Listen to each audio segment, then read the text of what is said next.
धन्यवाद सभापति महोदया। आपने मुझे हमारे विपक्षी खेमे, हमारे इंडिया अलायंस के साथियों द्वारा इस लोकसभा में पेश किए गए अविश्वास प्रस्ताव के विरोध में अपने विचार रखने का अवसर दिया। सभापति महोदया, ये अविश्वास प्रस्ताव कितना आधारहीन और निरर्थक है, ये केवल इस तरफ के नहीं बल्कि उस तरफ के लोग भी जानते हैं और देश की जनता भी जानती है। और स्वयं हमारे विपक्ष के साथियों की, हमारे इंडिया अलायंस के साथियों की स्वीकारोक्ति है कि सरकार के पास पर्याप्त संख्या है, समर्थन है और इस प्रस्ताव से सरकार की स्थिरता पर कोई असर पड़ने नहीं जा रहा है। अध्यक्ष जी, इस देश की जनता को ही नहीं बल्कि दुनिया के तमाम देशों की जनता को आज के इस उभरते हुए नए भारत की शक्ति पर यकीन है। आज भारत दुनिया के तमाम देशों के लिए एक उदाहरण बन चुका है और यही कारण है कि आज दुनिया के एक नहीं, दो नहीं, तीन नहीं, 14 देश ऐसे हैं जिन्होंने अपने सर्वोच्च राष्ट्रीय सम्मान से भारत के प्रधानमंत्री को अलंकृत किया है। लेकिन फिर भी हमारे विपक्ष के साथी परेशान हैं। हमारे विपक्ष के साथी बहुत, रानी जी अपनी व्याकुलता को थोड़ा विश्राम दीजिए, सुनने का धैर्य रखिए। सुनिए, मैं सबकी बात धैर्यपूर्वक सुनती हूँ बिना किसी को हैकल किए, इसलिए सुनिए। अध्यक्ष महोदया, मैं सिर्फ इतना ही कहना चाहती हूँ कि करोड़ों भारतवासियों को सरकार पर विश्वास है। दुनिया के देशों में भारत उदाहरण बन रहा है, लेकिन हमारे विपक्ष के साथी इस लोकसभा के अंदर अविश्वास प्रस्ताव ला रहे हैं। इसलिए क्योंकि लोकतंत्र में आपकी कोई आस्था है ही नहीं और ये पूरा देश जानता है। सदन में आपका आचरण, आप जिस तरीके से संसदीय परंपराओं का अपमान करते हैं, शोरगुल करते हैं, बहिष्कार करते हैं, सदन को चलने नहीं देते हैं, हर चर्चा से आप भागते हैं कोई ना कोई नया बहाना बनाकर। पूरा देश देख रहा है, पूरा देश देख रहा है। अध्यक्ष जी, 16वीं लोकसभा में मैं पहली बार सांसद बनके यहां आई थी 2018 में। चुनाव के ठीक एक वर्ष पूर्व अविश्वास प्रस्ताव इसी प्रकार हमारे विपक्ष के साथियों द्वारा लाया गया। और अब देखिए 2024 में चुनाव है, 2023 में फिर से अविश्वास प्रस्ताव आ गया। अध्यक्ष महोदया, जब बार बार अविश्वास प्रस्ताव चुनाव के पहले आता है, ये बड़ा खास हथकंडा है और हमारे विपक्ष के साथी जो इस समय बहुत निराश हैं, जो हमारे एनडीए गठबंधन की स्थिति है, हमारे विपक्ष के साथियों के अंदर हताशा है, हम सब जानते हैं। और फिर इस चुनावी हथकंडे का प्रयोग किया जाता है क्योंकि कहीं न कहीं इनको लगता है कि शायद ऐसा करके हमारी राजनीतिक जमीन मजबूत हो जाएगी, शायद चुनाव से पहले कोई ना कोई अप्रत्याशित चुनावी लाभ हमें प्राप्त हो जाएगा। और इसी कारण बार बार इसका प्रयोग किया जाता है। लेकिन मैं अपने विपक्ष के विद्वान साथियों को इतना ही कहना चाहती हूं कि आपकी बहुत बड़ी भूल है, क्योंकि जब आप हमारी सरकार के ऊपर, हमारे एनडीए गठबंधन के ऊपर और मोदी जी की लीडरशिप के ऊपर अविश्वास व्यक्त करते हैं, तब देश की जनता आने वाले चुनाव में अपने और भी बड़े विश्वास से आपके अविश्वास को खारिज करने का काम करती है। अध्यक्ष महोदया, 2014 से बड़ा जनादेश हमें 2019 में प्राप्त हुआ। ये मैं अहंकारवश नहीं कह रही हूं, ये सत्य है। और 2019 से बड़ा जनादेश 2024 में मोदी जी के नेतृत्व में प्राप्त होगा। कोई जुमला भी नहीं है। ये जनता के विश्वास के कारण मैं कह रही हूं। अब देखिए, मैं अपने विद्वान विपक्ष के साथियों से कहना चाहती हूं कि जनता का विश्वास प्राप्त करने के लिए जनता के मन में उतरना पड़ता है। और 9 वर्षों में हमारी सरकार ने अपने कार्यों से, जन सेवा के जो कार्य हमने किए, जनता के कल्याण के जो कार्य हमने किए, हमने जनता के दिल में जगह बनाई है। और जनता के मन में जगह बनाने के कारण मैं कह रही हूं कि 2019 से बड़ा जनादेश हम 2024 में लेकर आएंगे। मैंने पहले भी कहा कि आपके आचरण, आपके रवैये को भी देखा है, देश की जनता ने देख रही है, और हमारे विकास के मॉडल को भी देखा है। हमारा विकास का मॉडल जिसके केंद्र में है गरीब का कल्याण। अध्यक्ष जी, इस वर्ष हम आजादी के 76 वर्ष पूरे करेंगे। संविधान सबको बराबरी का अधिकार देता है। आजादी के 76 वर्षों में भी क्या देश के अंदर कोई भी ऐसा व्यक्ति होना चाहिए जिसे मूलभूत सुविधाओं की गारंटी ना हो? हमारी सरकार ने, मुझे गर्व है, इस बारे में सोचा। 3 करोड़ से ज्यादा प्रधानमंत्री आवास, 12 करोड़ शौचालय, 12 करोड़ नल से जल का कनेक्शन, कोरोना काल में 80 करोड़ गरीबों को मुफ्त अनाज, 48 करोड़ से ज्यादा बैंकों के खाते, 3 करोड़ से ज्यादा बिजली के कनेक्शन, 10 करोड़ से ज्यादा उज्ज्वला गैस के सिलेंडर, 23 करोड़ लोगों को आयुष्मान भारत स्वास्थ्य बीमा। अध्यक्ष जी, मैं इस सदन से पूछना चाहती हूं, ये कौन लोग हैं समाज का, ये कौन सा तबका है जिसके पास आजादी के बरसों बाद सिर पे छत नहीं, पीने को पानी नहीं, जहां महिलाएं एक शौचालय के लिए तरसती हैं, जिनके पास बैंकों में खाते नहीं, बैंकों के दरवाजे जिनके लिए बंद हैं, जो बीमारी में इसलिए मर जाते हैं क्योंकि इलाज के पैसे नहीं। कौन सा तबका है ये समाज का वो वर्ग है जो दलित है, पिछड़ा है, कमजोर है, वंचित है, सालों तक वंचित रहा है, और उसके लिए, उसके हितों के बारे में मोदी जी की सरकार ने सोचा। अध्यक्ष जी, ये आंकड़े बहुत कुछ कहते हैं, बहुत कुछ कहते हैं जो शायद हमारे विपक्ष के साथी समझकर भी समझना नहीं चाहते। लेकिन जो देश का दलित है, पिछड़ा है, गरीब है, वंचित है, जिसने सही मायनों में समझा नहीं कि भारत के लोकतंत्र और आजादी का सुख क्या होता है, उसको इन आंकड़ों की कीमत समझ में आती है, इन आंकड़ों का महत्व समझ में आता है। हमारे विपक्ष के साथी स्वीकार करें न करें, लेकिन एनडीए सरकार के गरीबी उन्मूलन के प्रयासों को वैश्विक संस्थाओं द्वारा मान्यता मिली है। सभापति महोदय, आईएमएफ ने हाल ही में अत्यधिक गरीबी को समाप्त करने का श्रेय मोदी जी की सरकार को दिया है। दुर्भाग्य है आप इन उपलब्धियों को नहीं देख सकते, ना हमारे प्रयासों को देख सकते हो, ना हमारी मंशा को स्वीकार करने के लिए तैयार हैं। लेकिन क्या सच से मुंह फेर लेने से सच बदल जाता है? अध्यक्ष महोदय, कभी जुबान से ही सही, खुले मन से न सही, लेकिन हमारे विपक्ष के साथी ये स्वीकार तो करेंगे ही कि हमारी सरकार ने गरीब का कल्याण किया है और सामाजिक व्यवस्था में सबसे निचले पायदान पे जीने वाले लोगों की पीड़ा को समझा है। ये राजनीति का वो युग है मोदी जी के राज में, जहां वंचित वर्गों को सबसे निचले पायदान से उठाकर उन्हें मुख्य धारा में लाने के एक नहीं अनेक प्रयास हुए। सामाजिक न्याय के मापदंडों पर हमारी सरकार ने एक ऐसा उदाहरण पेश किया है जिसको आने वाली सरकारों को अनुसरण करने की आवश्यकता है। देश के सर्वोच्च संवैधानिक पद पर राष्ट्रपति के पद को कौन सुशोभित कर रहा है? सामाजिक व्यवस्था के सबसे निचले पायदान से आने वाली परम श्रद्धेय राष्ट्रपति जी श्रीमती द्रौपदी मुर्मू जी। ये लोकतंत्र की ताकत नहीं तो और क्या है?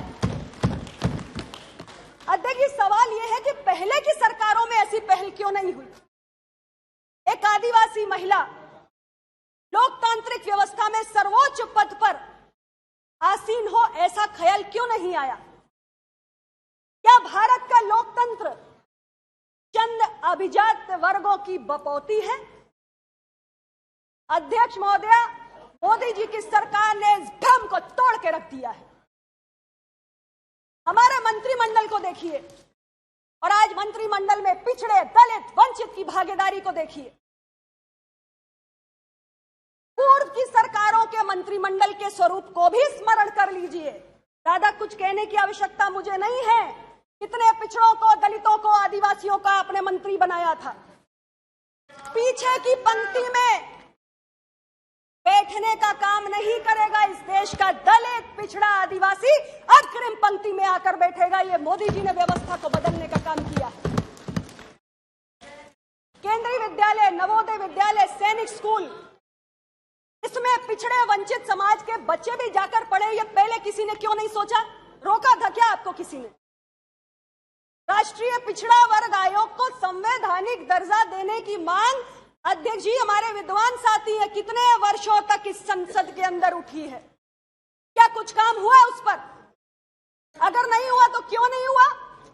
मैं जो सवाल पूछ रही हूं उसका तो जवाब दो। अरे 2011 में आपने क्यों नहीं कराई? 2011 में आपने क्यों नहीं कराई? 2011 में जातीय जनगणना आपने क्यों नहीं कराई? आपको किसने रोका था? मैं पूछना चाहती हूं आप लोगों से। अरे अपने गिरेबान में झांक के देखो। अध्यक्ष जी, नीट की परीक्षा में पीजी के एडमिशंस में ऑल इंडिया कोटा के तहत पिछड़ों का कोटा, पिछड़ों को इसमें प्रतिनिधित्व मिले, ये मांग भी कब से उठ रही है? 2014 में मोदी जी की सरकार आई, ये तो उससे पहले से उठ रहा है विषय। क्यों नहीं चिंता की गई? क्यों नहीं चिंता की गई? क्या मोदी जी का इंतजार कर रहे थे? और आज मैं कहना चाहती हूं सभापति महोदया, इस देश के पिछड़े, दलित, आदिवासी समुदाय से आने वाले युवा अभ्यर्थी राज्यों की तमाम प्रतियोगी परीक्षाओं में सामान्य से ज्यादा कट ऑफ अंक लाने का काम कर रहे हैं। कहीं योग्यता का अभाव नहीं है, कहीं काबिलियत का अभाव नहीं है। अभाव है किस चीज का? अभाव है अवसरों का, अभाव है इच्छा शक्ति का। और इस सदन में मैं कहना चाहती हूं कि दलित, पिछड़े, कमजोरों के हक में फैसले लेने की इच्छा शक्ति हमारी सरकार ने दिखाई है। इस देश के वंचित तबके को, पिछड़ों को, दलितों को, कमजोरों को मोदी जी के नेतृत्व में यकीन है, विश्वास है, आपको हो ना हो। हमें युवाओं के भविष्य की चिंता है। हमारी सरकार बताती हूं अभी, हमारी भारत दुनिया का सबसे युवा देश है। आपको युवाओं की ताकत पे भरोसा हो ना हो, हमें है। हमारी सरकार जिस दिन से आई, युवाओं की शिक्षा, उच्च शिक्षा, कौशल प्रशिक्षण और रोजगार सृजन पे हमने ध्यान दिया। अध्यक्ष महोदय, इनमें सुनने का धैर्य नहीं, आप सुनिए।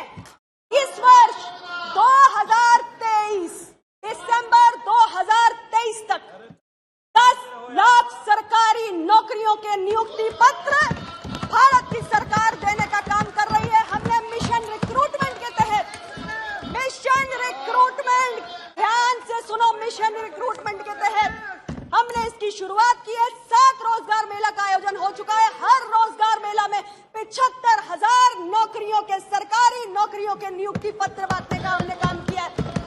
अरे आप मुझे बता दो, एक साल में 10 लाख सरकारी नौकरियां आपने दी है क्या? हमारी सरकार दे रही है। हर संकल्प को हमने सिद्धि में बदला है। थोड़ा छोटा कीजिए अध्यक्ष जी, ये सरकारी नौकरियों की बात है, लेकिन मैं आपको बताना चाहती हूँ कि हमारी सोच है कि हमारे युवा जॉब सीकर से जॉब क्रिएटर में तब्दील हो। मेरा अपना मंत्रालय, जिसके अंदर हमने 2016 से स्टार्टअप संस्कृति को बढ़ावा देना शुरू किया। 2016 से पहले इस देश के अंदर कुछ 100 स्टार्टअप हुआ करते थे, लेकिन आज मैं गर्व से कहती हूं कि 2016 के बाद हमारे मंत्रालय, हमारी सरकार के प्रयासों से भारत दुनिया का तीसरा सबसे बड़ा स्टार्टअप बनके उभरा है।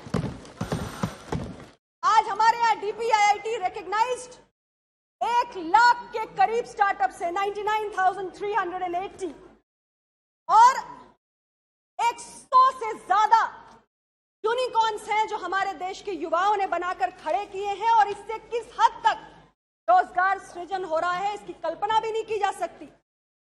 अध्यक्ष जी, हमने 1.37 करोड़ युवाओं का कौशल प्रशिक्षण करके उनकी एम्प्लॉयबिलिटी बढ़ाने का काम किया है। खेलों के बारे में कल हमारे मंत्री जी बोल चुके, मैं ज्यादा कहना नहीं चाहती। अध्यक्ष महोदय, इंफ्रास्ट्रक्चर के बिना आर्थिक प्रगति की कल्पना नहीं की जा सकती और मैं इस सदन में कहना चाहती हूं कि जिस स्केल और जिस स्पीड पर, जिस स्पेस और जिस मैग्नीट्यूड से हमारी सरकार ने पूरे देश के कोने कोने में देश के समग्र, संतुलित और समावेशी विकास को ध्यान में रखते हुए हमने इंफ्रास्ट्रक्चर का निर्माण किया है, चाहे वो हाईवेज का निर्माण हो, मेट्रो का विस्तार हो। 74 हवाई अड्डों से आज हम 148 हवाई अड्डों के संचालन पे पहुंच गए। 3.28 लाख किलोमीटर हमने ग्रामीण सड़कें बना दी। जिस बड़े पैमाने पर हमने इंफ्रास्ट्रक्चर बनाया है वो भी रोजगार सृजन का एक बहुत बड़ा माध्यम बना है।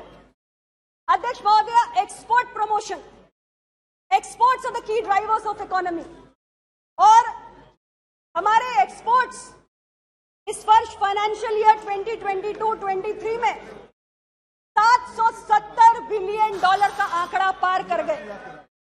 पिछले वर्ष 676 बिलियन के हमने एक्सपोर्ट्स की प्राप्त किए थे, तो पिछले वर्ष से इस वर्ष 13.8% की वृद्धि हुई। और अगर मैं इस क्वार्टर की बात करूं तो अप्रैल से जून के बीच में हम ऑलरेडी 182 बिलियन का एक्सपोर्ट का आंकड़ा पार कर चुके हैं। हमारा लक्ष्य है कि 2030 तक हम $2 ट्रिलियन का एक्सपोर्ट करके दिखाएंगे। यह भारत की क्षमता है और इसके लिए प्रधानमंत्री जी ने हमें कहा है कि हमें लोकल गोज ग्लोबल इस दिशा में आगे बढ़ना है। हम अपने एक्सपोर्ट डेस्टिनेशंस के साथ ही अपने एक्सपोर्ट बास्केट्स को भी डाइवर्सिफाई करने में निरंतर लगे हुए हैं। और सबसे बड़ी बात है, हमारे रक्षा मंत्री जी यहाँ पर बैठे हुए हैं, 2014 में 1941 करोड़ का हमारा रक्षा निर्यात था, जो आज 2022-23 में 16,000 करोड़ पहुंच चुका है। मैं बोल सकती हूँ थोड़ा? टाइम हो गया है आपका, ये थोड़ा शॉर्ट कर लीजिए। बोलना है तो 2 घंटा तक बोलते रहिएगा। अध्यक्ष महोदय, हमारे टाइम हो गया, हाँ, थोड़ा बोल लीजिए। अध्यक्ष महोदय, मैं थोड़ा सा कृषि पर जरूर बोलना चाहूंगी, क्योंकि किसानों के लिए बहुत दर्द और पीड़ा यहाँ पर हमारे विपक्ष के साथियों द्वारा व्यक्त की जाती है। इसलिए मैं कहना चाहती हूँ कि किसानों के लिए सिर्फ बातों से काम नहीं चलता, बजट देना पड़ता है, योजनाएं लानी पड़ती हैं। 11 करोड़ से ज्यादा की धनराशि प्रधानमंत्री किसान सम्मान निधि के माध्यम से किसानों के खाते में डायरेक्ट बेनिफिट ट्रांसफर करके दिखाया हमने। 1 लाख करोड़ का एग्रीकल्चर इंफ्रास्ट्रक्चर फंड खड़ा किया हमने और कृषि बजट में 2013-14 से आज 2023-24 में हमने 5.7 गुना की वृद्धि की है। जो हमारा बजट 2013-14 में 21,933 करोड़ हुआ करता था, वो आज बढ़कर 1,25,036 करोड़ हो चुका है। आज देश में खाद्यान्न का रिकॉर्ड उत्पादन हो रहा है, 265 MMT से बढ़कर 323 MMT हो चुका है। और सबसे बड़ी बात, प्रधानमंत्री जी की पहल पर बैठ जाएंगी, अब हो गया इस वर्ष, मैं कंक्लूड कर देती हूँ, समय हो गया है आपका। 9 वर्षों के सुशासन में हमारी सरकार ने देश को विकास की राह पर लाकर खड़ा किया है, देश को बदल के रख दिया है और इस बदले हुए भारत की तस्वीर आज पूरी दुनिया देख रही है। और ऐसे परिदृश्य में हमारे विपक्ष के साथी अविश्वास प्रस्ताव लेकर आए हैं। अध्यक्ष महोदय, ये हास्यास्पद है। सस्ती लोकप्रियता हासिल करने का हथकंडा है, लेकिन ये प्रस्ताव लाकर आपने स्वयं अपनी कलई खोलने का काम किया है। और आने वाले चुनाव के नतीजे जब आएंगे तो हमारे विपक्ष के साथियों के पैरों तले जमीन खसक जाएगी और हमारा एनडीए 2014 के बाद 19 और उसके बाद 24 में हैट्रिक बनाकर मोदी जी के नेतृत्व में काम करने के लिए दोबारा वापस आएगा। ईश्वर आप सभी को सद्बुद्धि प्रदान करे। बहुत बहुत धन्यवाद।